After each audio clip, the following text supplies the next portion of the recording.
On April 19, 2025, President Trump signed an executive order. This order dramatically changed the relationship between the United States and China. It placed tariffs on a huge range of Chinese goods. These tariffs mean that American businesses importing these goods will have to pay a lot more. The goal is to encourage Americans to buy American products. The headline figure is a new 125% tariff. This is a reciprocal tariff, which means it's designed to match tariffs imposed by China on American goods. There's also a 20% tariff on any goods linked to the production of fentanyl. These are on top of the existing Section 301 tariffs, which range from 7.5% to a staggering 100%. The impact of these tariffs will be enormous. American consumers will likely see price increases on a huge range of goods. Not everything is affected. President Trump has signed exemptions for certain electronics. Smartphones, computers, and components used in their production are all exempt from the 125% tariff. However, they are still subject to the 20% fentanyl tariff. These exemptions are retroactive, going back to April 5, 2025, offering some relief for businesses. China has been quick to respond. Just hours after the American announcement, Beijing announced its own retaliatory tariffs.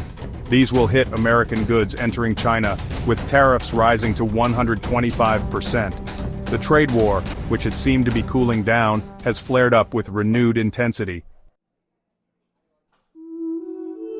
The tariffs have created clear winners and losers in the American economy. Tech companies like Apple, Dell, and Nvidia are breathing a sigh of relief. The exemption for electronics is a lifeline, although the threat of future tariffs on semiconductors remains. The automotive industry is less happy.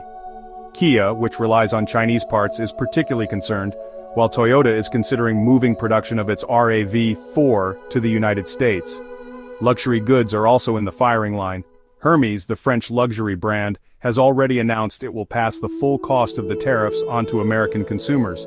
Perhaps the most worried are America's small businesses. Many lack the wiggle room to absorb the increased costs, and some economists are predicting a wave of bankruptcies. American companies with manufacturing in China are also hurting.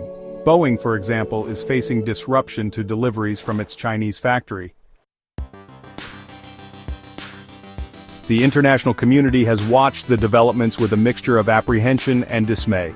Japan, heavily reliant on exports, is concerned about the impact on the global economy.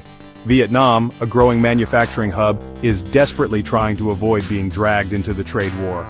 The European Union, meanwhile, is considering retaliatory tariffs of its own on U.S. goods. Some countries are taking more drastic action. Hong Kong has suspended postal services to the United States, citing the tariffs as the reason.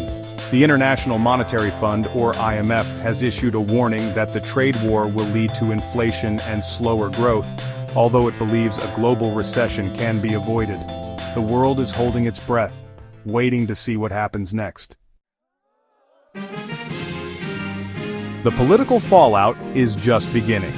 While President Trump remains optimistic about reaching a deal with China, some Republicans are worried about the impact on the upcoming midterm elections.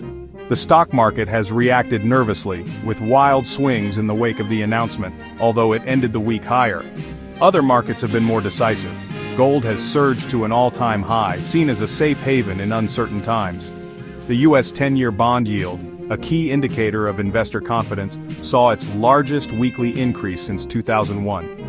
Interestingly, Canadian investment in U.S. stocks is at a record high, suggesting some investors see the turmoil as a buying opportunity. The economic and political landscape has been reshaped. The future is uncertain, but one thing is clear: the trade war is far from over.